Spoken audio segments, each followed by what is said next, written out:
আসসালামু আলাইকুম। আমি ডক্টর মোহাম্মদ রাজিবুল হক তালুকদার। সবাইকে ইংরেজি নববর্ষের শুভেচ্ছা। আ আজকে আমরা আসলে এই অস্পিতে আমরা তো অস্পির ক্লাস নিয়েছি, ক্লিনিক্যাল বিভিন্ন ক্লাস নেওয়া হয়েছে। আমরা আসলে যে সার্জিক্যাল যে আমাদের যে বোর্ডে যে বিভিন্ন কাট কোয়েশ্চেন থাকে, সেই কাট কোয়েশ্চেন ধারাবাহিকতায় আমরা আসলে কিছু সলভ ক্লাস নিব। আসলে মানে এই ক্লাসগুলো আসলে কি যে আসলে আমরা যে কাট কোশ্চেন গুলো আসলে থাকে যে আসলে প্রি সেট আপ যে কোশ্চেন গুলো থাকে আসলে স্যাররা আম যত না আসলে কাট কোশ্চেনটা ফলো করে তার সাথে কিন্তু কিছু সম্পর্কিত কোশ্চেন কিন্তু আমাদের জানতে হবে। এটা হলো আসলে একটা কাট কোশ্চেনটা স্যাররা একটা কোশ্চেনের একটা ধারা অনুসারে শুরু করে। কিন্তু স্যাররা যে একটু যেটা সমস্যা যে স্যাররা যে আসলে এই কাট কোশ্চেন এর উপরেই যে স্যাররা কনফাইন্ড থাকে তা কিন্তু না। এর রিলেটেড কিন্তু স্যাররা এই কোশ্চেন বা ওইটার রিলেটেড আরো অনেক কোশ্চেন কিন্তু স্যাররা জিজ্ঞেস করে। এই জিনিসটা কিন্তু সবাইকে একটু মনে রাখতে হবে যে শুধু যে কাট কোশ্চেন গুলা পারলেই হবে তা কিন্তু না। এর সাথে স্যাররা কিন্তু এই রিলেটেড বা ওইটার মতোই বা সম্পূরক কিন্তু অনেক কোশ্চেন স্যাররা করে থাকে। এই জিনিসগুলা মনে রাখতে হবে। তাহলে আসলে আমরা কিছু কোশ্চেন আসলে কিভাবে থাকে বা সলভ করতে হয় বা কিভাবে অ্যান্সার দিতে হয় সেগুলো একটু আসলে আমরা একটু আলোচনা করব।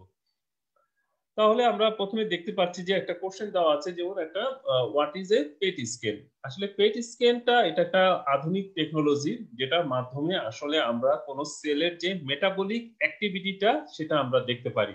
এবং আমরা জানি যে ক্যান্সার যখন একটা ম্যালিগন্যান্সি হয় তার কিন্তু মেটাবলিক অ্যাক্টিভিটিটা বেড়ে যায়। তারপর হাইপার মেটাবলিক অ্যাক্টিভিটি হয় এবং সেটার মাধ্যমে পেট এবং তার সাথে আসলে সিটি স্ক্যান আ ইনকর্পোরেট করে এটা আরো মোর অ্যাকুরেসি এবং মোর আমরা ডিফাইন্ড ভাবে আমরা ম্যালিগন্যান্সি এবং তার যে বিভিন্ন শরীরে যে মেটাস্টেসিস সেটা আমরা দেখতে পারি। তাহলে পেট স্ক্যান হলো এটা পজিট্রন ইমিশন টোমোগ্রাফি যেটাতে আমরা একটা রেডিও ট্রেসার ইউজ করি, metabolic active radio tracer use করি এবং যার ফলে আমরা ক্যান্সার এবং ক্যান্সার মেটাস্টেসিস সেটা আইডেন্টিফাই করতে পারি। তাহলে তাহলে এই যে how to helps in management of malignancy তাহলে পেট স্ক্যান যেটা আমাদের ক্যান্সার প্রি ক্লিনিক্যাল ডায়াগনোসিস এবং এর যে মেটাস্টেসিস সেটা কিন্তু আমরা জানতে পারবো। তাহলে এটা আমাদের পেট সিটি স্ক্যানের বা পেট স্ক্যানের আমাদের ইম্পর্টেন্স। এখন আসি যে আমরা advantage of PET CT scan. তাহলে অ্যাডভান্টেজ হলো যে এটা মেইনলি আমরা যেটা বললাম যে একটু আগে আমরা বলতেছিলাম যে এটা আমরা একটা নন ইনভেসিভ প্রসিডিউর এবং আমরা প্রি ক্লিনিক্যাল অর্থাৎ যেখানে আমরা সাইন সিম্পটম এখনো প্রকাশ করে নাই এমন ক্ষেত্রে কিন্তু we can diagnose the malignancy সেটা আমরা কিন্তু এবং এর যে মেটাস্টেসিস সেটা কিন্তু আমরা ডায়াগনোজ করতে পারবো by the help of PET scan এবং পেট স্ক্যানের সাথে যে ইনকর্পোরেট করা হচ্ছে যেটু আগে আমি বললাম পেট সিটি যেটা আরো মোর সেনসিটিভ এবং মোর অ্যাকুরেট। ঠিক আছে? তাহলে আমরা পজিট্রন ইমিশন টোমোগ্রাফি স্ক্যান বলা হয় যেটা সেলের মেটাবলিক অ্যাক্টিভিটিটা সেটা আমরা রেডিও ট্রেসারের মাধ্যমে আমরা আইডেন্টিফাই করব এবং আমরা জানি যে ম্যালিগনেন্সিতে আমাদের যে মেটাবলিক যে রেটটা সেটা কিন্তু অনেক বেড়ে যায়। তাহলে সেটা মোর মেটাবলিক অ্যাক্টিভ সেলগুলো সে আরো মোর ওয়েল ডিফাইন্ড ভাবে ডায়াগনোস করতে পারে। এটাই হলো আমাদের পেট স্ক্যান। তাহলে এখন আছে যে কিছু কমন টার্ম আছে প্যারানাইকা, তারপরে আমরা পালপ অ্যাবসেস, তারপরে আছে এপোনাইকিয়াম, ঠিক আছে? এটা এপোনাইকিয়া অনেক সময় বলা হয় যখন ইনফেকশন হয়। ঠিক আছে? Clinical importance of hand infection, what are the steps of management of hand infection. তাহলে আমরা একটু জানি যে হোয়াট ইজ প্যারানাইকিয়া। প্যারানাইকিয়াটা আসলে কিছুই না। প্যারানাইকিয়া দেখা যাচ্ছে যে এটা যে সাবকিউটিকুলার যে জাংশনটা থাকে যেটা আসলে এপোনাইকিয়াম বলা হয়, সেই এপোনাইকিয়ামের ইনফেকশনটাকে বলা হয়েছে প্যারানাইকিয়া। তাহলে it is the subcutaneous infection of the nail eponychium. তাহলে যে প্যারোনাইকিয়া দ্যাট ইজ কিছুই না যেখানে যে আমরা ছবিতে দেখতে পাচ্ছি যে প্যারোনাইকিয়াতে যে ছবিটা আমরা দেখতে পাচ্ছি যে ইট ইজ দ্য সাবকিউটিনিয়াস মানে ইট অকার সাধারণত এই যে আমরা এপি নাইকিয়াম যেটা বলতেছি যে এপোনাইকিয়াম যেটাকে আমরা বলতেছি সেটারই আসলে ইনফেকশন সেটাকে বলা হয়েছে প্যারোনাইকিয়া। তাহলে it is the infection of the eponychium of the finger or nail that is কি প্যারোনাইকিয়া। তাহলে যে আমরা ছবিতে যখন দেখতে পাচ্ছি যে যখন এই যে এপোনাইকিয়াম যখন আমরা ইনফেকশন হচ্ছে সেটাকে আমরা বলতে চাচ্ছি সেটা হলো প্যারোনাইকিয়া। ঠিক আছে? তাহলে প্যারোনাইকা, তাহলে যে কোনো ইনফেকশন হলে, যে অ্যাবসেস ফর্মেশন হলে, তাহলে আমরা অবশ্যই এটা কি করতে হয়, ইনসিশন এন্ড ড্রেনেজ। আর হ্যান্ড ইনফেকশনের ইম্পর্টেন্স হলো যে হ্যান্ডে ইনফেকশনটা দেখা যাচ্ছে যে আমরা জানি যে লোয়ার লিম্বের চেয়ে আপার লিম্বের ভাস্কুলারিটি অনেক বেশি। তাহলে এটার দেখা যাচ্ছে যে এটা যত র্যাপিডলি যেমন এটা ইনফেকশনটা স্প্রেড করে, খুব তেমনি আবার র্যাপিডলি এটা কিন্তু হিল করে due to increase blood supply. আর যেটা যে আমরা বলতেছিলাম যে একটা পাল্প অ্যাবসেস, যেটাকে আরেকটা টার্ম হলো ফেলন। তাহলে এটা কি, this is the infection of the pulp space infection. এই যে আমরা ছবিতে দেখতে পাচ্ছি যে পাল্প স্পেসে যদি ইনফেকশন হয় সেটাকে বলা হয়েছে পাল্প অ্যাবসেস অথবা ফেলন। তাহলে এই যে আমরা যেটা বললাম যে এটা সাধারণত থ্রোবিং পেইন হয় এবং সাধারণত পেশেন্ট খুব টেন্ডার থাকে, সেটাকে বলা হয়েছে ফেলন অথবা পাল্প অ্যাবসেস। তাহলে এই কয়েকটা টার্ম, প্যারোনাইকিয়া, ফেলন বা পাল্প অ্যাবসেস, তাহলে এই জিনিসগুলো যদি আসে আমাদের টার্মগুলো যেভাবে বলা দরকার সেভাবে আমাদের বলতে হবে। আর একটা basic principal of hand infection, এই যে যেটা আমরা বললাম, এলিভেশন, রেস্ট বা স্প্লিন্টিং এন্ড গিভ ইন্টারভেনাস বা ওরাল। যদি মাইনর ইনফেকশন হয়ে থাকে আমরা ওরাল ফর্মে অ্যান্টিবায়োটিক দিব। আর অ্যাবসেস হয়ে গেলে সেটা অবশ্যই সার্জিক্যাল ড্রেনেজ। আর এটা মনে রাখতে হবে আমাদের অবশ্যই ইনক্লুড টেন্ডন শীট ইরিগেশন করতে হবে। আর অবশ্যই এটাকে কিন্তু অবশ্যই আমাকে মনে রাখতে হবে আর্লি মোবিলাইজেশন ইজ মাস্ট, নাহলে কিন্তু আমাদের দেখা যাবে যে এটা ডিফর্মিটি বা দেখা যাবে যে আমাদের স্টিফনেস ডেভেলপ করবে। তাহলে অবশ্যই early mobilisation of the limb সেটা কিন্তু মনে রাখতে হবে। তাহলে যে আমরা হ্যান্ড ইনফেকশনের elevation, splinting and give appropriate antibiotic, surgical drainage should include tendon sheath irrigation আর আর্লি মোবিলাইজেশন। তাহলে এভাবে করে আমাকে হ্যান্ড ইনফেকশনের বেসিক ম্যানেজমেন্ট আমাকে করতে হবে। এরপরে আসেন যে what are the risk factors for developing surgical site infection, how to diagnose surgical site infection, and steps of management of surgical site infection. তাহলে সার্জিক্যাল সাইট ইনফেকশন এটা খুবই ইম্পর্টেন্ট। তাহলে আমরা জানি যে আসলে কিছু রিস্ক ফ্যাক্টর আছে, যেটা কিছু আছে ব্যাকটেরিয়াল রিস্ক ফ্যাক্টর, ব্যাকটেরিয়াল ভাইরুলেন্সের রিস্ক ফ্যাক্টর, তারপরে আমাদের যে সার্জারি যে মেথড সেটার কিছু রিস্ক ফ্যাক্টর আছে, আর micro environment of the wound like haemoglobin level, আমাদের যেই লেভেলে আমরা যেই রোগীটার অপারেশন করতেছি তার যে যদি দেখা যায় যে নিউট্রিশনালি ডেবিলেটেড, অ্যানিমিয়া, সেসব ক্ষেত্রে কিন্তু পেশেন্টের দেখা যাচ্ছে যে সার্জিক্যাল সাইট ইনফেকশন হওয়ার চান্স অনেক বেশি।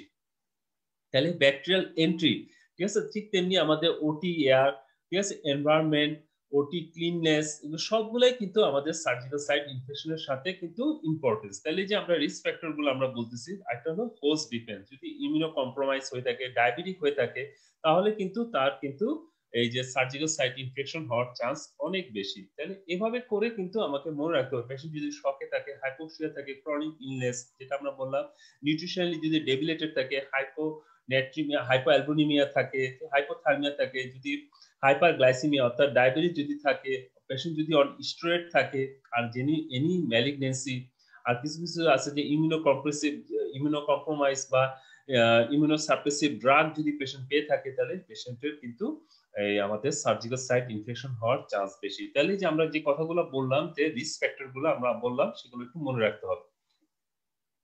তাহলে আমরা বললাম যে ম্যালনিউট্রিশন, মেটাবলিক ডিজিজ যেটা ডায়াবেটিস, ইউরেমিয়া, জন্ডিস, তাহলে এই যে this are the risk factor for wound infection. একটা হলো ম্যালনিউট্রিশন, আর একটা আমরা বললাম মেটাবলিক ডিজিজ যেটা আমরা জানি ডায়াবেটিস, ইউরেমিয়া আর জন্ডিস। ইমিউনো সাপ্রেশন যেটা AIDS patient, cancer patient on steroids, chemotherapy, radiotherapy, এগুলো সবগুলাই হলো risk factor for developing wound infection.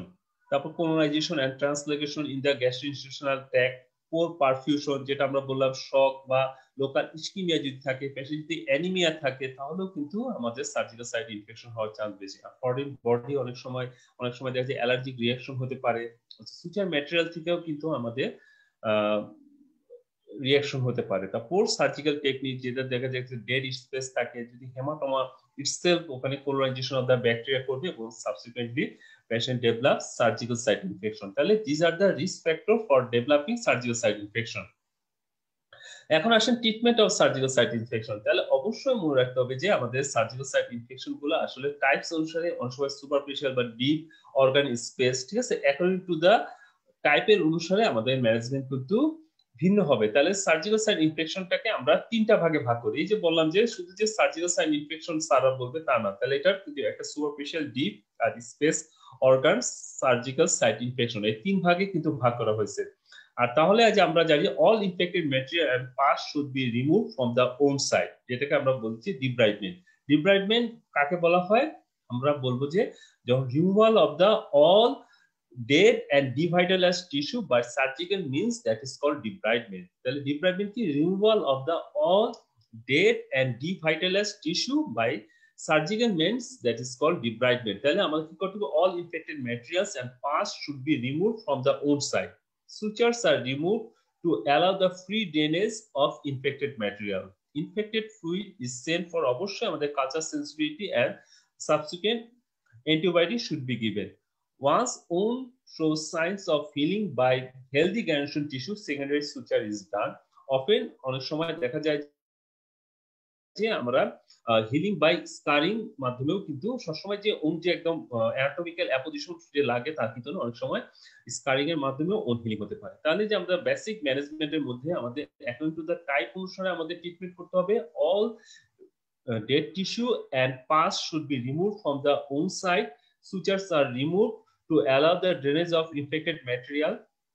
Infected fluid or pus should be sent for culture sensitivity, এবং যখন আমাদের গ্রানুলেশন টিস্যু আসবে তখন আমরা সেকেন্ডারি সুজারিং এর মাধ্যমে আমরা অ্যাপ্রোচ করব। or sometimes it may heal by secondary scarring. এখন এই যে আমরা যেটা বলতেছিলাম যে আমাদের এই যে এখানে আমরা বললাম যে আমরা যে কার্ড কোশ্চেন গুলো আলোচনা করতেছি, যে স্যাররা কিন্তু এই যে যখন আমরা সার্জিক্যাল সাইট ইনফেকশন নিয়ে আলোচনা করতেছি, স্যাররা কিন্তু এই যে সার্জিক্যাল ঠিক আছে, তার ক্লাসিফিকেশন এটা কিন্তু স্যাররা খুবই ধরে। তাহলে যে আমরা যেটা বললাম clean contaminated and dirty wound, তাহলে যে একটা সার্জিক্যাল চারটা ভাগে ভাগ করা হয়েছে। একটা ক্লিন, যেখানে কোনো আমরা একদম পুরো ক্লিন সার্জারি, যেখানে কোনো কোলোনাইজেশন অফ দ্য ব্যাকটেরিয়ার কোনো পসিবিলিটি নাই, সেটাকে আমরা বলেছি ক্লিন সার্জারি, এবং সেখানেও কিন্তু ইনফেকশন হওয়ার চান্স রেট হলো 1 to 2%। তাহলে এই কয়েকটা কথা একটু মনে রাখতে হবে। ক্লিন কন্টামিনেটেড, যেটাতে আমরা দেখা যায় যে যেটা chance of infection 6 to 9%। Contaminated, যেটা ফিকাল ম্যাটার দিয়ে কন্টামিনেটেড হওয়ার পসিবিলিটি আছে, সেটাতে চান্স অফ ইনফেকশন সাধারণত দেখা যাচ্ছে যে 13 to 20%। আর ডার্টি ওন, যেটা already contaminated by the faecal matter, ঠিক আছে, ইন্টেস্টাইনাল অবস্ট্রাকশন হয়েছে, পারফোরেশন হয়েছে, সেগুলো সব হলো ডার্টি ওন। তাহলে সেই ক্ষেত্রে দেখা যাচ্ছে ইনফেকশন রেট একটা সার্জারি ওন্ডে সেটা কত পার্সেন্ট? 40%। তাহলে এভাবে করে কিন্তু আমাকে একটা সার্জিক্যাল যে যে classification, clean contaminated and dirty, তাহলে চারটা ভাগ এটা কিন্তু আমাদের মনে রাখতে হবে। আর আরেকটা জিনিস যেটা আমরা বলতেছিলাম যে সার্জিক্যাল সাইট ইনফেকশনের কিন্তু ক্যাটাগরি আছে, তিনটা ক্যাটাগরি। ক্যাটাগরি 1 যেটা হলো superficial incisional surgical site infection, আর ক্যাটাগরি 2 হলো deep incisional surgical site infection, আর একটা হলো ক্যাটাগরি 3 যেটা হলো অর্গান বা স্পেস সার্জিক্যাল সাইট ইনফেকশন। তাহলে এই যে তিনটা ক্যাটাগরি আমাকে মনে রাখতে হবে। এই যে আমরা ছবিতে দেখতে পাচ্ছি একটা superficial incisional surgical site infection, যেটা up to the subcutaneous tissue দেখতে পাচ্ছে, এবং সাবকিউটেনিয়াস টিস্যুর নিচে যেটা, সেটাকে আমরা বলছি deep incisional surgical site infection.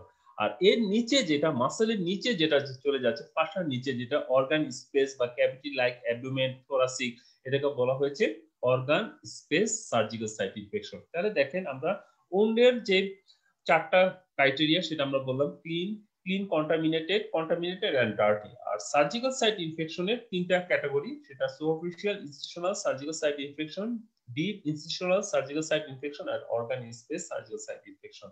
তাহলে যে up to the subcutaneous tissue পর্যন্ত আমরা বলতেছি superficial incisional surgical site infection. যখন মাসল লেয়ারে চলে যাচ্ছে deep to the subcutaneous tissue, সেটাকে আমরা বলছি deep incisional surgical site infection.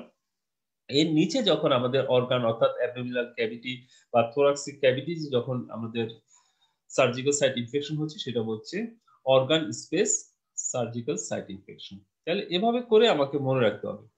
তারপরে যে জেনারেল সার্জারিতে আমাদের যে একদম কমন কয়েকটা কোশ্চেন, যেটা হোয়াট ইজ কার্বাঙ্কেল, ঠিক আছে, কার্বাঙ্কেলের ডেফিনেশনটা খুব সুন্দর করে বলতে হবে। তাহলে আমরা প্রায় ভুল করি কার্বাঙ্কেলের ডেফিনেশন, অনেক সময় অনেক ভাবে আমরা বলার চেষ্টা করি, অনেক বলি যে aggregation of the boil which, এভাবে বললে হবে না, আমাকে সুন্দর বলতে হবে যে it is the infected gangrene of the subcutaneous tissue which communicates to the skin through multiple discharging sinus. তাহলে it is the infective gangrene of the subcutaneous tissue. তাহলে এটা কি infective gangrene of the subcutaneous tissue which communicates to the skin through multiple discharging point or sinus. তাহলে কার্বাঙ্কেলের ডেফিনেশনটা এভাবে সুন্দর করে বলতে হবে, it is the infective gangrene of the subcutaneous tissue which communicates to the skin through multiple discharging sinus.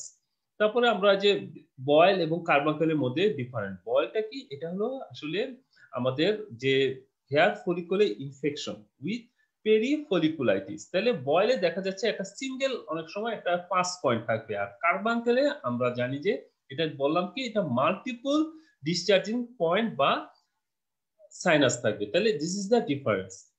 R risk factor of developing carbuncle, এটা আমরা জানি যে ইমিউনোকম্প্রোমাইজ, ডায়াবেটিস, হাইপারগ্লাইসেমিয়া, তাহলে this are the risk factor for developing carbuncle. এবং সাধারণত most common site হলো nape of the neck, nape of the neck, কারণ ওখানে দেখা যায় যে আমাদের যে স্কিনটা অনেক টাফ এবং সেপ্টেড থাকে, এবং টাফ এবং সেপ্টেড থাকার ফলে দেখা যাচ্ছে যে সেখানে যে ইনফেকশনটা হচ্ছে সেটা প্রেসার গুলা অনেক বেড়ে চারপাশে, যেহেতু সেপ্টেড থাকতেছে চারপাশে স্প্রেড করতে পারে না, যেটা স্কিন পায়ার্স করে এটা বিভিন্ন ওপেনিং এর মাধ্যমে বা সাইনাসের মাধ্যমে স্কিনে ব্রিজ করতেছে। তাহলে আমরা জানলাম যে কার্বাঙ্কেলের ডেফিনেশন, বয়েল থেকে কার্বাঙ্কেল কেমিক্যালি আমরা কিভাবে ডিফারেন্সিয়েট করব। বয়েলে সাধারণত সিঙ্গেল পাস ওপেনিং থাকতে পারে, কিন্তু কার্বাঙ্কেলে সাধারণত মাল্টিপল পাস ওপেনিং থাকে, যেটা মাল্টিপল সাইনাস হিসেবে এটা থাকে। আর রিস্ক ফ্যাক্টর যেটা আমরা বললাম ইমিউনো কম্প্রোমাইজ, ডায়াবেটিক পেশেন্ট, এবং কমন সাইট হলো নেক অফ দ্য নেক। তাহলে যেটা আমরা বলতেছিলাম হোয়াট ইজ বয়েল, ঠিক আছে, যেটা একটা নাম হলো ফারাঙ্কেল বলা হয়, it is an acute streptococcal infection of hair follicle with perifolliculitis. তাহলে এভাবে করে যে আমরা যে ছবিতে দেখতে পাচ্ছি একটা যে বয়েলের যে একটা সিঙ্গেল একটা ওপেনিং আমরা দেখতে পাচ্ছি, তাহলে acute staphylococcal infection of hair follicle with perifolliculitis, this is কি বয়েল। এরপর আসে যে কার্বাঙ্কেল, একটু আগে আমরা বলতেছিলাম যে কার্বাঙ্কেলে এই যে মাল্টিপল আমরা দেখতে পাচ্ছি যে এই যে 5 পয়েন্ট বা ওপেনিং বা ডিসচার্জিং সাইনাস, সাধারণত যে ন্যাপ অফ দা নেকে এটা আরো খারাপ হয়ে দেখা যাচ্ছে যে স্কিন পুরো নেক্রোসিস হয়ে গেছে। তাহলে আমরা ডেফিনেশন বললাম infective gangrene of the subcutaneous tissue which communicates to the skin through multiple discharging sinus or opening। তাহলে এই যে এখন এগুলো আসলে ক্লিনিক্যাল কিছু কোশ্চেন অনেক সময় আমাদের ভাইভাতে অনেক সময় থাকে, যে একটা লাম্প এক্সামিনেশনে কি কি কোশ্চেন আমরা আসলে আস্ক করব। তাহলে একটা লাম্প যখনই একটা থাকবে সেটা হলো আমরা ডিউরেশন, ঠিক আছে, এবং এটা কতদিন থেকে, এবং এটা কি দ্রুত নাকি এটা ধীরে ধীরে বড় হচ্ছে। তাহলে প্রথম কোশ্চেনটা আমরা এটা জিজ্ঞেস করি সাধারণত, এরপরে আমরা জিজ্ঞেস করি এটাতে কোনো পেইন আছে কিনা, এবং লাস্টে আমরা সাধারণত বলি যে লাম্পে শরীরে আর কোনো আদার সাইডে তার এই একই রকম কোনো সোয়েলিং আছে কিনা। তাহলে দিস আর দা কোশ্চেন, কারণ আমাদের কিন্তু কোশ্চেন কিন্তু শর্ট কোশ্চেনে ফিক্স করা, তাহলে লাম্পের ক্ষেত্রে আমরা এর বেশি কোনো আমরা কোশ্চেন জিজ্ঞেস করব না। এখন আসেন যে একটা কোশ্চেন দেওয়া হয়েছে clinical findings of malignant ulcer. তাহলে ক্লিনিক্যাল ফাইন্ডিংস এর মধ্যে আমাদের ম্যালিগন্যান্ট আলসারের প্রথমে হিস্ট্রি, তাহলে হিস্ট্রিটা হবে অনেক শর্ট। তাহলে প্রথম কথা হলো তার হিস্ট্রিতে এই আলসারের হিস্ট্রিটা থাকবে অনেক শর্ট। আর আমরা এক্সামিনেশনের সময় যখন আমরা ফাইন্ডিংস এ দেখব, তাহলে এর আমরা কি পাবো, এর যে এজ এটা হবে অনেক সময় রেইজ অথবা রেইজ এন্ড ইভার্টেড, তাহলে এই জিনিসটা মনে রাখতে হবে। আর আমাদের যে বেসটা মনে রাখতে হবে একটা ম্যালিগন্যান্ট আলসারের, সেটা হলো ইনডিউরেটেড, এবং মোবিলিটির সময় আমরা দেখব এটা কি ফিক্সড। সাধারণত ম্যালিগনেন্সিতে যেটা এটা দেখা যাচ্ছে যে এটা লোকালি ইনভেড করে, তাহলে এটা ফিক্সড উইথ দ্য আন্ডারলাইনিং যে বাসেল বা আন্ডারলাইনিং যে স্ট্রাকচার সারাউন্ডিংস এর সাথে এটা ফিক্স থাকার একটা সম্ভাবনা থাকে। আরেকটা জিনিস সেটা হলো ম্যালিগনেন্সিতে আমরা যে লোকাল যে লিম্ফ নোড সেটা এনলার্জ হতে পারে। তাহলে this are the clinical findings of malignant ulcer. আর মার্জনিস আলসার আমরা জানি this is a pre malignant condition that is a chronic ulcer. ঠিক আছে, তাহলে একটা আলসার যখন ক্রনিক্যালি যখন এটা প্রি ম্যালিগনেন্ট স্টেজে চলে যায়, দ্যাট ইজ কল্ড কি মার্জোনিস আলসার। তাহলে এটা সাধারণত একটা হিলিং যখন দেখা যায় যে অনেক ক্ষেত্রে দেখা যায় বিভিন্ন জয়েন্টে বা দেখা যায় যে পোস্ট বার্ন যে স্কারিং থেকে যে আলসারটা হচ্ছে সেটা সাবসিকুয়েন্টলি যখন ক্রনিক আলসারে কনভার্ট করে, that is a pre malignant condition. এটা one kind of squamous cell carcinoma, যেটাকে আমরা বলেছি কি মার্জোলিস আলসার। তাহলে এভাবে করে যে কোশ্চেনগুলো যদি থাকে অ্যান্সার আমাকে দিতে হবে। এখন দেওয়া আছে যে what are the points to be considered in checking a plain X-ray. তাহলে প্লেন এক্সরে যখন আমরা দেখতে থাকবো তখন অবশ্যই মনে রাখতে হবে যে একটা পেশেন্টের আমরা যে নাম আইডি, তাহলে এই জিনিসটা কিন্তু খেয়াল করতে হবে যে আসলে একটা এক্সরে দেওয়া হয়েছে, এটা কত ডেটে করা হয়েছে, পেশেন্টের নাম আইডিটা বা ওখানে একটা ইয়েতে কিন্তু এটা লেখা থাকে। তাহলে একটা এক্সরে যখন আমরা চেক করতে যাব, একটা পেশেন্টকে যখন আমরা সারা যখন চেক করতে দিবি, এটা কিন্তু খুবই ভাইটাল। তাহলে এখানে তার নামটা, তার আইডিটা ওখানে আছে কিনা, এবং তার সাথে আমরা ডেট অফ যে এক্সরে, ঠিক আছে, একটা ডেট যে দেওয়া আছে সেটা। তারপরে আমরা যে আমাদের যে ফাইন্ডিংসটা আসলে যে রাইট সাইড লেফট সাইডটা আমরা চেক ঠিক মতো করতেছি কিনা, যখন এক্সরে যখন ফিল্মটা যখন আমরা পয়েন্ট আমাদের খেয়াল করতে হবে যে এটা রাইট সাইড লেফট সাইড আমরা ঠিক মতো এটা ঠিক মতো আমরা রিড করতেছি কিনা। এরপরে আমাদের যে সাবসিকুয়েন্ট যে এক্সরে, যেটা একটা নর্মাল এক্সরে না এটা কন্ট্রাস্ট এক্সরে, সেটা আমাকে খেয়াল করতে হবে। এবং আমাকে যে ফাইন্ডিংস গুলা সেটা আমাকে অ্যাপ্রোপ্রিয়েট ভাবে আমাকে অনেক সময় চেস্ট এক্সরে দেওয়া হয়, কিন্তু সার্জারিতে আসলে চেস্ট এক্সরের মধ্যে মেইনলি আমরা যেটা ডায়াগনোস করতে পারি সেটা নিউমোপেরিটোনিয়াম। এরপরে চেস্ট এক্সরের মাধ্যমে আমরা যেটা ডায়াগনোস করি টেনশন নিউমোথরাক্স। তাহলে এগুলো যখন আমরা অ্যাপ্রোপ্রিয়েট ভাবে ওই ফাইন্ডিংস গুলা বর্ণনা করতে হবে। এখন আসে যে আমাদের রিকুইজিশন যখন আমরা কার্ডে একটা চেস্ট এক্সরে লিখতে যাব, তাহলে তার কি কি কম্পোনেন্ট আছে, তাহলে এটা অবশ্যই কম্পোনেন্টের মধ্যে পার্টিকুলারস অফ দ্য পেশেন্ট থাকতে হবে, শর্ট হিস্ট্রি থাকতে হবে, এবং অ্যাপ্রোপ্রিয়েট ভাবে যে আমাদের রিকুইজিশনটা যে অ্যাকচুয়ালি আসলে আমি কিসের এক্সরে করতে চাচ্ছি সেটা আমাকে লিখতে হবে। তাহলে প্রথম যে কম্পোনেন্টটা হলো পার্টিকুলারস অফ দ্য পেশেন্ট। একটা চেস্ট এক্সরে বা একটা এক্সরে অ্যাবডোমেনে যখন রিকুইজিশন দিতে হবে, তাহলে একটা পেশেন্টের কম্পোনেন্ট যে পার্টিকুলারস, তার পেশেন্টের নাম, এজ, তার সেক্স, ঠিক আছে, তার অবশ্যই আইডি, এই জিনিসগুলা এবং ওয়ার্ড নাম্বার, বেড নাম্বার, এই পার্টিকুলারস গুলা তার থাকতে হবে। তারপরে কি আসে, এরপরে আসলে শর্ট হিস্ট্রি। তাহলে যে কোনো একটা ইনভেস্টিগেশনের রিকোজিশন দিতে হলে তাকে একটা শর্ট ক্লিনিক্যাল যে প্রেজেন্টেশন, তার হিস্ট্রিটা আসলে আমি কি ডিজিজটা তাকে আমি জানতে চাচ্ছি বা কি জিনিসটা আমরা জানতে চাচ্ছি সেটা কিন্তু আমাকে ওখানে লিখতে হবে। যে তার আসলে চেস্ট পেইন আছে, যদি একটা নিউমোথোরাক্স চিন্তা করি, ঠিক আছে, তার যদি আমরা নিউমোপেরিটোনিয়াম চিন্তা করি, তাহলে অ্যাবডোমিনাল পেইন, ঠিক আছে, ওই কথাগুলো ওখানে আমাকে বলতে হবে। তারপরে আসেন কি আমরা যেই অ্যাপ্রোপ্রিয়েট ভাবে যখন আমরা এক্সরেটা লিখবো, তার যে পোস্টারটা কি থাকবে, এটা ইরেক্ট পোস্টার থাকবে নাকি এটা সুপাইন পোস্টারে থাকবে। তারপর হলো আমাদের ভিউ, এটা আমরা কি ভিউ চাচ্ছি, এটা কি আমরা ল্যাটারাল ভিউ চাচ্ছি, এটা কি আমরা অ্যান্টেরো পোস্টার ভিউ চাচ্ছি নাকি পোস্টার অ্যান্টেরো ভিউ চাচ্ছি। যেমন চেস্ট এক্সরে ক্ষেত্রে সাধারণত পিএ ভিউ করা হয়, অ্যাবডোমিনাল এক্সরে ক্ষেত্রে সাধারণত আমরা এপি ভিউ করা হয়। তাহলে এই কথাগুলো আমাকে বলতে হবে। আর হ্যাজার্ডস অফ ইমেজিং, তাহলে যে কোনো ইমেজিং এ যেহেতু আমরা এক্সরে ইউজ করতেছি, তাহলে এক্সরে রিলেটেড হ্যাজার্ড, অর্থাৎ আমাদের যে এক্সরের জন্য যে বিভিন্ন দেখা যায় হ্যাজার্ড হয়, যেমন এক্সরে যদি বেশি যদি তার হয় তাহলে কি তার ম্যালিগনেন্সি হওয়ার চান্স থাকে। তাহলে এই হ্যাজার্ডস গুলাও কিন্তু আমাদের যে কোনো ইমেজিং করার সময় আমাকে মনে রাখতে হবে।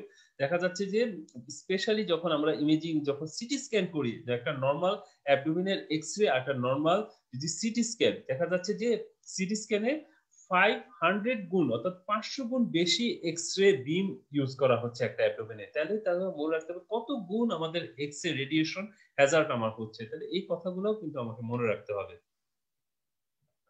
তাহলে প্রেসার সোর, তাহলে প্রেসার সোরটা কি ডিউ টু দা প্রেসার। তাহলে প্রেসারের জন্য দেখা যাচ্ছে যে কনস্ট্যান্ট প্রেসারের জন্য দেখা যাচ্ছে যে আমাদের ইসকিমিয়া এবং সাবসিকুয়েন্টলি আলসার হচ্ছে। তাহলে কমন সাইড সাধারণত দেখা যাচ্ছে বেস সোর হচ্ছে, ঠিক আছে, বিভিন্ন সাইডে স্যাক্রাল রিজনে হচ্ছে, অক্সিপোডে হচ্ছে, হিলে হচ্ছে। তাহলে this are the due to the ইমোবিলাইজেশনের জন্য কনস্ট্যান্ট প্রেসারের জন্য তার কি হচ্ছে। তাহলে রিস্ক ফ্যাক্টর কি ইমোবিলাইজেশন, ঠিক আছে, যাদের দেখা যাচ্ছে যে পেশেন্ট কি আছে, দেখা যাচ্ছে যে পেশেন্ট স্ট্রোকে আছে, তাহলে যখন ক্রনিক্যালি বেড রিডেন পেশেন্ট গুলা দেখা যাচ্ছে যে এই প্রেসার সোর গুলা হওয়ার চান্স থাকে। আর ম্যানেজমেন্টের মধ্যে প্রথম কথা হলো যে তাকে ওই জায়গাটা ড্রাই রাখতে হবে। আর রেগুলার পোস্টার চেঞ্জ, তাহলে রেগুলার পোস্টার চেঞ্জের জন্য আমরা কিন্তু ওই যে আমরা এখন নিউমেটিক বেড পাওয়া যায়, ঠিক আছে, সেটা আমাকে ইউজ করতে হবে। এবং আমাদের অ্যাপ্রোপ্রিয়েট যে রেগুলার ড্রেসিং, ক্লিনিনেস এন্ড জায়গাটা ড্রাই রাখতে হবে, কারণ যে স্যাক্রাল রিজিয়ন, তাহলে পেশেন্টের দেখা যায় ইউরিনেশন ডেফিকেশনের সময় যেটা কন্টামিনেশন হওয়া থাকে, তাহলে কন্টামিনেশন প্রিভেন্ট করতে হবে। আর regular posture change of the patient by pneumatic bed. তাহলে এখন নিউমেটিক বেড পাওয়া যায়, সেটার মাধ্যমে কিন্তু আমরা একটা ইমমোবিলাইজ বা ডেবিলেটেড বা স্ট্রোকের পেশেন্ট গুলাকে আমরা এটা অ্যাপ্লাই করতে পারবো। তাহলে যে সাইনাস, ঠিক আছে, এখন আসলে আমাদের সার্জারিতে কমন যে আমাদের সাইনাস বা ফিস্টুলা আমরা দেখতে পারি।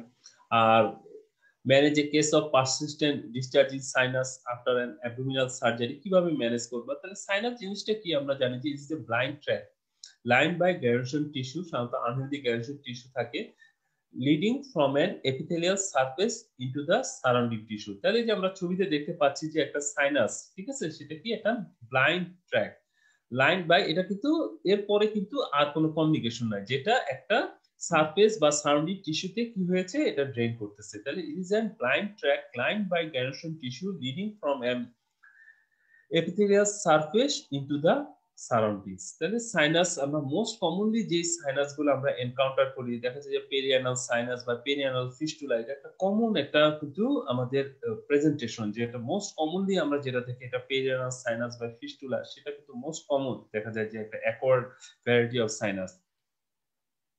এখন আমরা যে সাইনাস রিলেটেড আর কিছু কথা ছিল, যেটা হলো যে আমরা sinus you have seen in the surgery ward. তাহলে যে সার্জারি ওয়ার্ডে যে আমরা বললাম pre auricular sinus, post auricular sinus, congenital sinus আছে, ব্রঙ্কিয়াল সাইনাস, ঠিক আছে।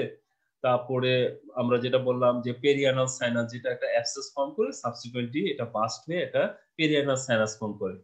The persistent discharging sinus after an abdominal surgery. তাহলে পারসিস্টেন্ট ডিসচার্জিং সাইনাস হওয়ার চান্স আসলে কি কি কারণ হতে পারে? একটা হলো যে সুচার ম্যাটেরিয়াল যদি ইটসেলফ যদি দেখা যায় যে, বা ফরেন বডি একটা সার্জিক্যাল ওন্ডে যদি থাকে, তাহলে এটা কিন্তু পারসিস্টেন্টলি একটা ডিসচার্জিং সাইনাস হিসেবে প্রেজেন্ট হবে। অনেক সময় দেখা যায় যে টিউবারকুলোসিস কিন্তু তোমার দেখা যায় যে স্কিন টিবি অনেক সময় যে দেখা যায়, তাহলে সেখানেও কিন্তু পারসিস্টেন্ট ডিসচার্জিং সাইনাস আমাদের দেখা যেতে পারে।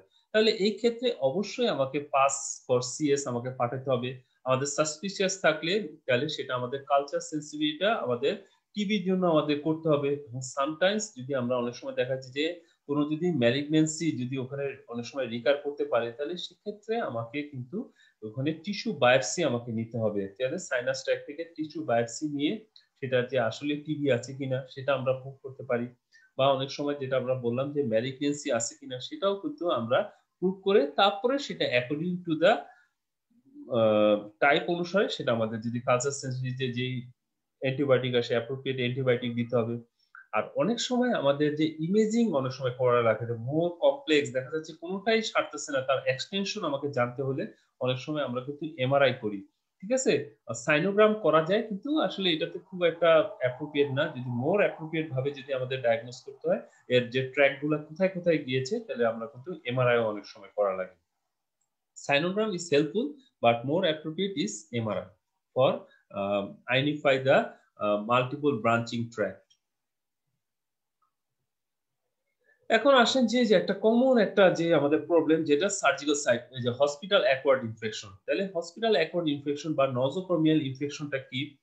Standard steps to prepare a patient for surgery to prevent hospital acquired infection, precaution that had been taken by the surgeons to prevent hospital acquired infection, যেটা একটা নাম হলো আমরা যেটা বললাম নজোক্রোমিয়াল ইনফেকশন। তাহলে এখন আসেন যে সোর্স আসলে সাধারণত নজোক্রোমিয়াল ইনফেকশনের মেন হলো কন্টামিনেটেড ইনফেক্টেড ওন, যেটা একটা source. Urinary tract infection, respiratory tract infection, opportunistic আমাদের কি আমাদের স্কিনে তো অনেক অর্গানিজম আছে, তাহলে অপরচুনিস্টিক ইনফেকশনের মাধ্যমে হতে পারে। আর abdominal wound with severe sepsis, তাহলে এগুলোর মাধ্যমে আমাদের হসপিটাল অ্যাকোয়ার্ড ইনফেকশন হতে পারে। তো সোর্সেস হলো contaminated infected wound, urinary tract infection, respiratory tract infection, opportunistic infection, আর অ্যাবডোমিনাল ওন উইথ সেপসিস। তাহলে এই সবগুলাই হলো আমাদের source of নজোক্রোমিয়াল infection.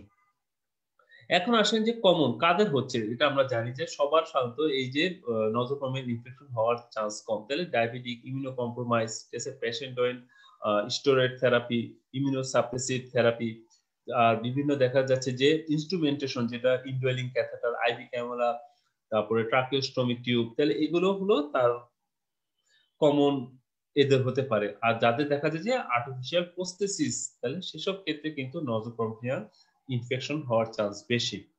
R prevention তাহলে আমরা কিভাবে করব? তাহলে isolation of the patient with badly infected open wound with severe road respiratory tract infection বা ইউরিনারি ট্র্যাক্ট ইনফেকশন, তাহলে অবশ্যই আমাকে যে সব পেশেন্টকে একই জায়গায় রাখা যাবে না। তাহলে একটা ইনফেক্টেড নন ইনফেক্টেড পেশেন্ট কিন্তু একটা ইনফেক্টেড পেশেন্ট থেকে নন ইনফেক্টেড পেশেন্টে কিন্তু চলে আসতে পারে। তাহলে ডেডলি বা সিভিয়ারলি ইনফেক্টেড পেশেন্ট সবগুলো কিন্তু এক জায়গায় রাখা যাবে না। তারপরে following strict aseptic measures in ওটি, তাহলে আমাদের যে ওটি এনভায়রনমেন্ট স্টেরিলাইজেশন, তারপরে আমাদের ইনস্ট্রুমেন্ট স্টেরিলাইজেশন, এগুলো খুবই স্ট্রিক্টলি আমাকে মেনটেন করতে হবে।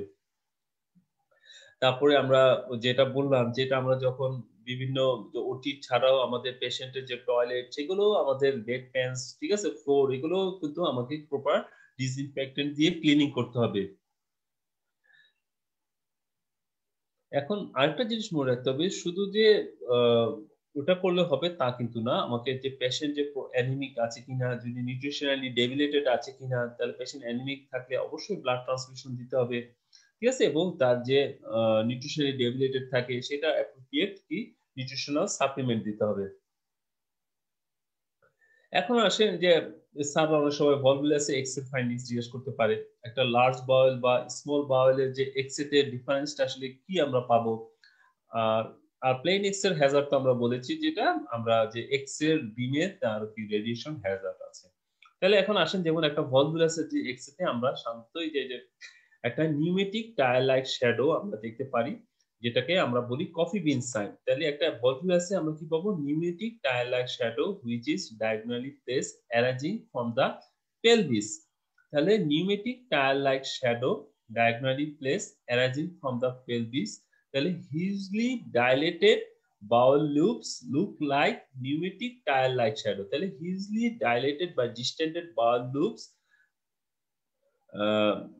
arising from the pelvis। আরেকটা আমরা কি পাচ্ছি? যেটা as if it is a coffee bean sign। তাহলে এটাই হলো আমাদের ভলভুলাসের এক্স-রে। তাহলে এক্স-রেতে hugely distended bowel loops which is diagonally placed pneumatic tire like shadow arising from the pelvis। এখন আসেন যে আমরা একটা এক্স-রেতে আমরা কিভাবে বলতে পারবো যে এটা কি আসলে স্মল গাট অবস্ট্রাকশন না লার্জ গাট অবস্ট্রাকশন। তাহলে যে আমরা ছবিতে দেখতে পাচ্ছি যে একটা স্মল গাট অবস্ট্রাকশনে যেখানে ডিস্টেন্ডেড বাউল লুপস গুলা centrally placed, step ladder pattern and presence of valvulae conniventes.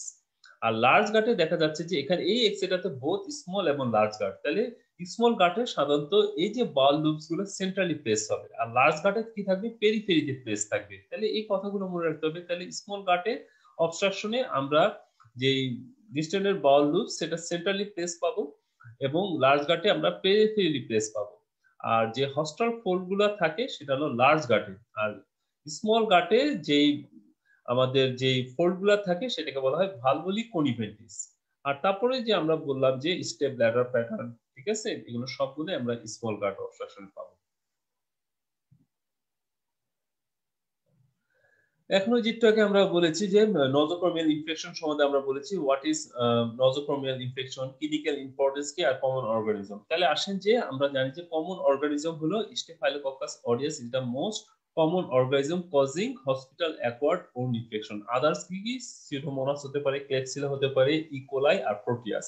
আর তাহলে হসপিটাল অ্যাকোয়ার্ড ইনফেকশন কাদের হচ্ছে, এটা কেন হচ্ছে, এটা আমরা বললাম ডেবিলাইজড এবং নিউট্রিশনালি ইমিউনো কম্প্রোমাইজড এদের হচ্ছে, এবং সাধারণত দেখা যাচ্ছে যে রেসপিরেটরি ট্র্যাক্ট ইনফেকশন বা ইউরিনারি ট্র্যাক্ট ইনফেকশন বা যাদের প্রসেসিস করা লাগে তাদের কিন্তু হওয়ার চান্স বেশি। এখন আসি information you get in ultrasono of a gall bladder. তাহলে আমরা একটা গল ব্লাডার যখন আমরা আল্ট্রাসোনো করি, অর্থাৎ আমাদের যখন অ্যাবডোমেনে আল্ট্রাসোনো করি, আমরা শুধু যে গল ব্লাডার দেখতে পাচ্ছি তা কিন্তু না, তার সাথে আমাদের যে biliary extra hepatic intra hepatic biliary as a whole লিভারের যে আমাদের যে কোনো এসওএল, অর্থাৎ দেখা যায় যে সলিটারি কোনো লেশন আছে কিনা সেটা কিন্তু আমরা বলতে পারবো। এবং গল ব্লাডারে আমরা কি কি জিনিস দেখবো, গল ব্লাডার কি ডিস্টেন্ডেড না কন্ট্রাক্টেড সেটা আমরা বলতে পারবো। তারপরে ওয়াল সম্বন্ধে আমরা বলবো, ওয়াল কি থিকেন নাকি নরমাল। তাহলে থিকেন হয়ে গেলে সাধারণত দেখা যাচ্ছে যে এটা ইনফ্লামেশন বা ইনফেকশন হলে, ইডিমা হলে সেটা আমরা দেখতে পাচ্ছি। তারপরে আমরা যাচ্ছি যে এর লুমেনের ভিতরে কোনো ইকোজেনিক স্ট্রাকচার আছে কিনা সেটা আমরা বলতে পারবো। এটা সিঙ্গেল না মাল্টিপল সেটা আমরা বলতে পারবো। অনেক সময় ওয়াল থেকে বিভিন্ন টিউমার আমরা দেখতে পারি, যেটাকে বলা হয় গল ব্লাডার মাস, সেটা আমরা দেখতে পাবো। অথবা অনেক সময় আমরা যে পলিপ, একটা পেডাকুলেটেড পলিপ আছে কিনা, যেটা দেখা যাচ্ছে যে কোনো পেশেন্টের মুভমেন্ট করার পরও, অর্থাৎ আল্ট্রাসাউন্ড পজিশন চেঞ্জ করার পরও তার কোনো মুভমেন্ট চেঞ্জ হচ্ছে না, সেটা আমরা জানতে পারবো। তাহলে একটা আমরা অ্যাজ এ হোল যখন আল্ট্রাসাউন্ড করি, তাহলে গল ব্লাডার ডিস্টেন্ডেড না নরমাল সেটা আমরা বলতে পারবো। ওয়াল থিকনেস সেটা নরমাল না ঠিক সেটা আমরা বলতে পারবো। তারপরে আমরা লুমেনের ভিতরে কোনো ইকোজেনিক স্ট্রাকচার সিঙ্গেল না মাল্টিপল সেটা আমরা দেখতে পাবো। তারপরে আমরা যেটা বললাম যে অনেক সময় দেখা যায় যে গলব্লাডারের ওয়ালটা ইডিমার জন্য দুইটা মনে হয়, যেটাকে বলা হয় পেরিকোলিসিস্টিক হ্যালোসাইন। আর আমরা জানি যে যখন কোনো স্টোন পাওয়া যায় তখন বলা হয় যে single or multiple echogenic structure with, যখনই একটা আল্ট্রাসোনোটা যখন রিফ্লেক্ট করে চলে আসে তার পোস্টেরিয়রলি বা দেখা যায় যে আমরা অ্যাকোস্টিক শ্যাডো, যেটাকে বলা হয় posterior or distal acoustic shadow. তাহলে আমরা বলবো single or multiple echogenic structure within the lumen of the gallbladder with posterior acoustic shadow. এখন কমন বাইল ডাক্টে যদি আমরা কোনো অবস্ট্রাকশন থাকে, অবস্ট্রাকটিভ জন্ডিস, তাহলে সেখানে সেম কথা যে একটা বাইল ডাক্টের ডায়ামিটারটা খুবই ইম্পর্টেন্ট, সেখানে কোনো ইকোজেনিক বা কোনো মাস লেশন আছে কিনা, এবং both intra and extra hepatic চ্যানেলগুলো ডাইলেটেড কিনা সেটা কিন্তু আল্ট্রাসাউন্ডের মাধ্যমে বলা যাবে। তাহলে আল্ট্রাসাউন্ডের মাধ্যমে আমরা বাইল ডাক্ট সম্বন্ধে যখন আমরা দেখব, তখন আমরা দেখব যে সেটা কি both intra and extra hepatic biliary channel dilated কিনা সেটা আমরা বলতে পারবো। তার লুমিনের ভিতরে, ডাক্টের ভিতরে কোনো ইকোজেনিক স্ট্রাকচার আছে কিনা সেটা আমরা বলতে পারবো। অনেক সময় যে মাস যদি থাকে, অর্থাৎ কোনো কোলেনজিওকার্সিনোমা আছে কিনা সেটাও অনেক সময় আল্ট্রাসাউন্ড বলতে পারবে। এখন প্লেন এক্স-রে তো অবশ্যই একটা ফ্র্যাকচার ডায়াগনোসিস এর জন্য যে একটা ফ্র্যাকচার লাইনটা আমাদের যে আমরা যে গ্যাপ, একটা কন্টিনিউশন অফ দ্য বোন সেটা ডিসরাপশন হচ্ছে, সেটা কিন্তু প্লেন এক্স-রে এর মাধ্যমে খুব ইজিলি বোঝা যায়। তাহলে কন্টিনিউশন অফ দ্য বোন যখন আমরা দেখতে পাবো, ডিসরাপশন আমরা যখন পাবো, একটা প্লেন এক্স-রে এর মাধ্যমে আমাদের জানা যাবে। এবং অবশ্যই আমরা জানি যে আমাদের যে যখনই কোনো ফ্র্যাকচার ডায়াগনোসিস জন্য আমাদের প্লেনটা খুব ইম্পর্টেন্ট, যেটা আমাদের দেখা যাচ্ছে যে এপি এন্ড ল্যাটারাল ভিউ, অনেক সময় অবলিক ভিউ করা হয়। এবং তার সাথে আমরা রুল অফ টু তো আমরা জানি, যেটা অবশ্যই আমাদের দুইটা ভিউতে আমাদের করতে হবে, এপি আর ল্যাটারাল ভিউ করতে হবে। অবশ্যই টু জয়েন্ট, উপরে প্রক্সিমাল এবং ডিস্টাল যে জয়েন্ট সেটাকে আমাকে কি ইনক্লুড করতে হবে।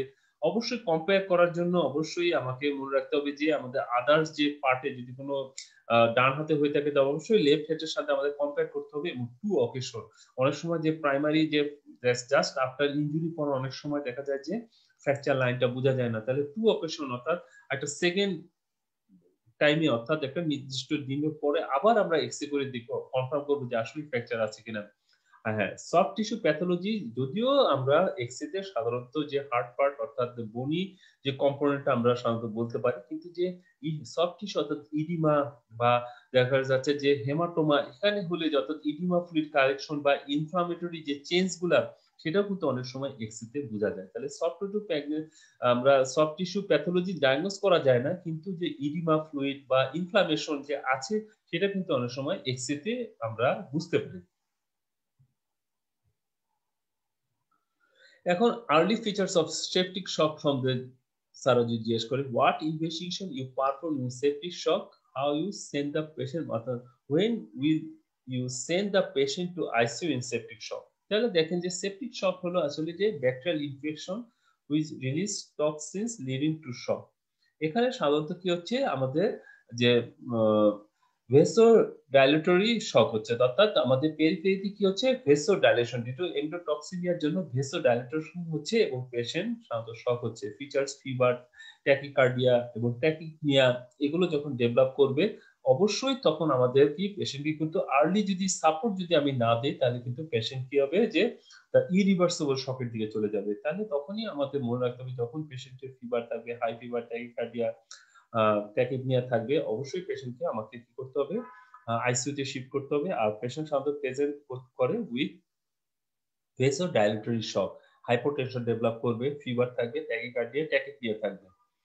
তাহলে এখানে দেখা যাচ্ছে যে হাইপার ডাইনামিক এবং হাইপোডাইনামিক, হাইপোডাইনামিকটা কিন্তু ইরিভার্সিবল, ঠিক আছে। তেমন ventricular support with ICU monitoring May prevent the patient going to next cold stage of septic shock. তাহলে সেপটিক শকটা একটা ওয়ার্ম স্টেজ আছে, একটা কোল্ড স্টেজ আছে। কোল্ড স্টেজটাকে যেটাকে আমরা বলেছি কি, যেটাকে আমরা বলেছি যে হাইপোডাইনামিক হাইপোভলিউমিক সেপটিক শক, যেটাকে আরেকটা নাম আমরা বললাম কোল্ড স্টেজ।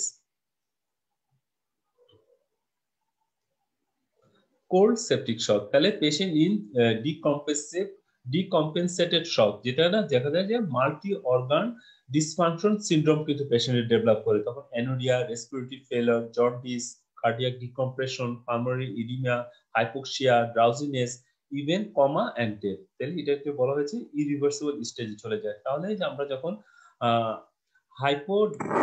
হাইপোডাইনামিক হাইপোভলিউমিক সেপটিক শকে যখন ইরিভার্সিবলে চলে যায়, তাহলে তখন কিন্তু আর পেশেন্টকে শিফট করলে আইসিইউতে কোনো লাভ হবে না। তাহলে এই জিনিসটা মনে রাখতে হবে। যে এখন কিছু কনজেনিটাল সাইনাস সিস্ট যদি জিজ্ঞেস করা হয়, ঠিক আছে, যে আমরা জানি যে প্রি অরিকুলার সাইনাস এটা একটা কনজেনিটাল সাইনাস। সিস্টের মধ্যে যে আমরা ডার্মার সিস্ট জানি, ব্র্যাঙ্কিয়াল সিস্ট আছে, cystic hygroma, this are the congenital cyst. Abdominal সিস্টে সবচেয়ে মোস্ট আমরা জানি যে একটা সিস্টিক এবং সলিড অর্গান জানার জন্য আমাদের আল্ট্রাসাউন্ড খুবই হেল্পফুল। কোনো ক্যাভিটিতে কোনো সিস্ট আছে কিনা আল্ট্রাসাউন্ডটা খুবই হেল্পফুল, আর মোর অ্যাকুরেটলি জানার জন্য সিটি স্ক্যান। আর treatment of a severe cyst, excision and biopsy. যদি জিজ্ঞেস করা হয় treatment of a severe cyst, that is কি এক্সিশন অ্যান্ড বায়োপসি। কিভাবে ইনসিশন দেওয়া হয় এগুলো সারা খুবই জিজ্ঞেস করে। যে ছবিতে আমরা দেখতে পাচ্ছি যে ইলেকট্রিক্যাল ইনসিশন ইনকর্পোরেটিং দ্য পাংকাম, এই যে পাংকামটা দেখা যাচ্ছে, পাংকামটাকে ইনকর্পোরেট করে আমাকে এক্সারসাইজ করতে হবে। তাহলে this is called excision and biopsy. তাহলে অবশ্যই আমাকে বায়োপসি পাঠাতে হবে। তাহলে একটা সিভিয়ার সিস্টে কোন পার্টটা বায়োপসি করা হয়? সিস্ট ওয়াল। তাহলে এই কোশ্চেনটা স্যাররাও জিজ্ঞেস করে। তারপরে দেখেন ওনটা একটা ইলিপসের মতো থাকতেছে, তাহলে এটা আমরা কি করব? Primary closure of the wound করতে হবে। তাহলে সিভিয়ার সিস্টে এক্সিশনের জন্য আমরা ইনসিশন দিব elliptical incision incorporating the পাংকাম। Always মনে রাখতে হবে যে স্কিন ক্রিজে প্যারালাল দিতে হবে। সিস্ট ওয়ালটাকে পুরাটা আমাদের এক্সারসাইজ করে সেই সিস্ট ওয়ালটাকে কি করতে হবে? বায়োপসিতে পাঠাবে। আদারওয়াইজ যদি সিস্ট ওয়াল থেকে যায়, এটা কি হবে? তাহলে আবার রিকার করতে পারে। এই যে কনজেনিটাল, এই যে আমরা সিস্টের নাম যে আমরা দেখতে পাচ্ছি যে প্রি অরিকুলার কনজেনিটাল সাইনাস, যেটা আমরা দেখতে পাচ্ছি প্রি অরিকুলার সাইনাস। তাহলে আসলে name the common fluid use in surgery. তাহলে সার্জারিতে আমরা আসলে যেটা আমরা dextrose in aqua 5% dextrose in aqua use করা হচ্ছে, ডেক্সট্রোজ ইন নরমাল স্যালাইন, শুধু নরমাল স্যালাইন, তারপরে Hartmann solution, Ringer lactate solution. অবশ্যই একটা শকের পেশেন্টকে আমাদের normal saline over Ringer lactate solution বা Hartmann solution, this are the ideal solution. আর কখনোই আমরা একটা হাইপোভলিউমিক শকের পেশেন্টকে কখনোই আমরা ওই যেটা ডেক্সট্রোজিন অ্যাকোয়া ইউজ করব না, কারণ অলরেডি একটা ভেসেল পেশেন্ট দেখা যায় যে পেরিফেরিতে তার সার্কুলেটরি শক থাকে। আর আমরা জানি যে ডেক্সট্রোজ যদি ইন অ্যাকোয়া সলিউশন যদি ইউজ করি, তাহলে ডেক্সট্রোজটা কিন্তু আমাদের সেলুলার অ্যাবজর্ব করে ফেলবে। তাহলে আমরা হাইপোভলিক সলিউশন লাইক ডেক্সট্রোজ আর পোর ভলিউম এক্সপান্ডার, তাহলে আমরা এটা কখনোই আমরা ইউজ করতে পারবো না ইন শক পেশেন্ট, ঠিক আছে। তাহলে এটা ভলিউম এক্সপান্ডার হিসেবে খুবই পোর। তাহলে আমরা একটা হাইপোভলিউমিক শকের পেশেন্টকে কখনো ইউজ করবো না। আমরা মেন চয়েস হলো একটা, সেটা হলো নরমাল স্যালাইন অথবা আমরা Hartmann or Ringer lactate solution. এখন আসেন what do mean by surgical haemorrhage. তাহলে আমরা আসলে হিমোরেজকে অনেকগুলো ক্লাসিফাই করতে পারি অনেকভাবে। সার্জিক্যাল হিমোরেজ বলতে হচ্ছে these are the hemorrhage that is amenable to control by surgical means, that is called surgical hemorrhage। আর মেডিকেল হেমোরেজ কি? যেটা দেখা যাচ্ছে যে পেশেন্টের কোয়াগুলোপ্যাথি আছে, যেমন ডেঙ্গু ফিভার হচ্ছে, সেখানে পেশেন্টের কোয়াগুলোপ্যাথি ডেভেলপ করে। তাহলে কোয়াগুলোপ্যাথি থাকলে সেই হেমোরেজ কিন্তু সার্জিক্যাল মিন্স এর মাধ্যমে কখনোই আমরা কন্ট্রোল করতে পারবো না। আর সার্জিক্যাল হেমোরেজ কি? যেটা কন্ট্রোল করা যায় by surgical means, amenable to control by surgical, the hemorrhage that is amenable to control by surgical means, that is called surgical hemorrhage। আর আপনার অনসেট অফ হেমোরেজ তো জানেন যে ক্লাসিফিকেশনটা যে জানাই আছে, সেটা খুব কমনলি সাজেস্ট করে একটা প্রাইমারি হেমোরেজ, রিঅ্যাকশন হেমোরেজ এবং secondary haemorrhage. Primary is at the time of surgery or trauma, সেটাকে প্রাইমারি হেমোরেজ বলা হয়েছে। 24 আওয়ার্স এর মধ্যে যদি হয় সেটা রিঅ্যাকশনারি হেমোরেজ, আর উইদিন দা 7 ডেজ এর মধ্যে যদি হয় সেটা হলো আমরা সেকেন্ডারি হেমোরেজ। আর ভেনাস হেমোরেজটা আসলে ডিফিকাল্ট, কারণটা হলো দেখা যাচ্ছে যে পেশেন্টের দেখা যাচ্ছে যে স্টেডি ম্যানারে এটার কি হয় ভেনাস হেমোরেজটা হতে থাকে। ঠিক আছে, ইনিশিয়ালি বা সারাক্ষণ দেখা যাচ্ছে একটা স্টেডি ম্যানারে দেখা যাচ্ছে ব্ল্যাকিশ অক্সিজেটেড ব্লাড থাকে স্টেডি ম্যানারে, যেহেতু এটা হেমোরেজ হয় তাহলে এই হেমোরেজ গুলা দেখা যাচ্ছে যে ডিফিকাল্ট টু ম্যানেজ। তাহলে আমরা জানি যে এটা ডিউ টু দ্য স্টেডি ম্যানারে এটা হেমোরেজটা হয়। এখন যেটা points consider during examination of an ulcer, তাহলে আলসার এক্সামিনেশন আসলে পয়েন্টস গুলো ইন্সপেকশন আছে, পালপেশন আছে, ঠিক আছে। ইন্সপেকশন এর প্রথমেই ইম্পর্টেন্ট যেটা হলো সাইট অফ দ্য আলসার, ঠিক আছে। এরপরে আসেন কি সাইজ অফ দ্য আলসার, তারপরে আমরা যাব মার্জিন অফ এ আলসার, তারপরে আমরা কি দেখবো এজ অফ এ আলসার, তারপরে floor of the ulcer, any discharge present or not, and surrounding skin condition. তাহলে এই কথাগুলো আমাদের কনসিডার করতে হবে। এবং পালপেশনের সময় তখন যদি আমরা জানি যে কিভাবে একটা একটা প্রথমে টেম্পারেচার দেখা হয়, টেন্ডারনেস দেখা হয়, তারপরে আমরা কিভাবে বেসটা পালপেট করব, তারপরে আমরা নিম্নটা এক্সামিনেশন করব, এইভাবে করে কিন্তু আলসারের আমাদের এক্সামিনেশন করতে হবে। এখন এজ অনুসারে আলসারের যে এক্সাম্পল, এটা খুবই ইম্পর্টেন্ট যে আমরা আসলে যে একটা হিলিং আলসারের এজ কেমন হয়, এটা স্লোপিং হয়, একটা সিফিলিটিক আলসারে কেমন হয়, এটা পাঞ্চ আউট হয়, রডেন্ট আলসারে এটা রোল্ড আলসার হয়, আর squamous cell carcinoma raised and everted. তাহলে এই যে চারটা ক্লাসিফিকেশন বললাম, আরেকটা হলো কি টিউবারকুলার আলসার, সেটা হলো আন্ডারমাইন্ড। তাহলে এই যে পাঁচটা আমরা বললাম এভাবে কেন বলতে হবে, তাই হিলিং আলসারে কি স্লোপিং এজ। তারপর কি আসেন যে আমরা যদি সিফিলিটিক আলসার যদি পাই সেটা হলো পাঞ্চ আউট, তারপরে যদি রডেন্ট আলসার পাই থাকি সেটা হলো রোল্ড, তারপরে আসেন কি squamous cell carcinoma raised and everted, আর যদি দেখা যায় যে টিউবারকুলার আলসার সেটা হলো আন্ডারমাইন্ড। তাহলে যে আমরা সাধারণত টিউবারকুলার আলসার এবং বেডসোর এই দুইটাতেই কিন্তু আমরা সাধারণত আন্ডারমাইন্ড পেয়ে থাকি। তাহলে যে আমরা মোটামুটি আজকে যে যে কয়টা শর্ট কেস সরি যেটা আমরা যে কার্ড কোশ্চেন গুলো আমরা আলোচনা করলাম, এভাবে আমরা আসলে জেনারেল সার্জারিতে আরো মোটামুটি কিছু কোশ্চেন আছে, আমরা সেগুলো আস্তে আস্তে সলভ করব। এইভাবে করে আসলে আমরা যে যেটাই আমরা বলতে চাচ্ছি যে এই যে আমি যে জিনিসগুলো একটু আলোচনা করলাম, যে দেখেন যে শুধু কার্ড কোশ্চেনের মধ্যে কিন্তু কনফাইন থাকলে হবে না, যে আমরা বলবো যে স্যার তো শুধু কার্ড কোশ্চেনের মধ্যেই কনফাইন থাকে না, স্যাররা যে একটু তার রিলেটেড যে আশেপাশে বিভিন্ন কোশ্চেন আছে সেটা কিন্তু স্যাররা কিন্তু ধরবে। তাহলে এই জিনিসটা কিন্তু মনে রাখতে হবে যে শুধু কার্ড কোশ্চেন পারলে কিন্তু হবে না, তার যে সম্পূরক বা তার যে রিলেটেড যে কিছু কোশ্চেন স্যাররা কিন্তু, যে আমি যে আলোচনায় কিন্তু বারে আমরা দেখলাম যে যে যখনই যে কার্ড কোশ্চেন যেটা থাকতেছে তার রিলেটেড কিন্তু এক দুইটা কোশ্চেন কিন্তু স্যাররা দেখবে যে সে শুধু কি কার্ড কোশ্চেনের মধ্যে কনফাইন্ড আছে না, তার ডেপথ অফ নলেজটা একটু সারাউন্ডিংস এর মধ্যেও তার আছে। তাহলে এই জিনিসগুলো আমাদের জানতে হবে। তাহলে যে আমরা মোটামুটি এভাবে আরো কিছু জেনারেল সার্জারিতে আরো কিছু কার্ড কোশ্চেন নিয়ে ভাইবা কোশ্চেন নিয়ে আমরা আলোচনা করব। ইনশাআল্লাহ সবাই ভালো থাকেন।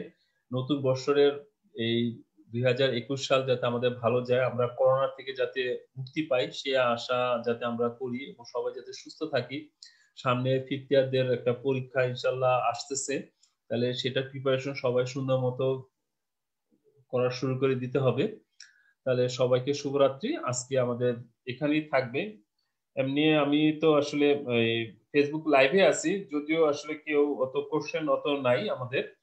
ইনশাআল্লাহ কোশ্চেন থাকলে আমার ওই যে ফেসবুকের যে ইয়েতে লিংকে যেটা থাকবে সেখানে কোশ্চেন গুলো করলে আমি অ্যান্সার দিব। আর সাবসিকুয়েন্টলি আরো আমাদের জেনারেল সার্জারি কার্ড কোশ্চেন উপরে ভাইবার উপরে আমরা ক্লাস নিব।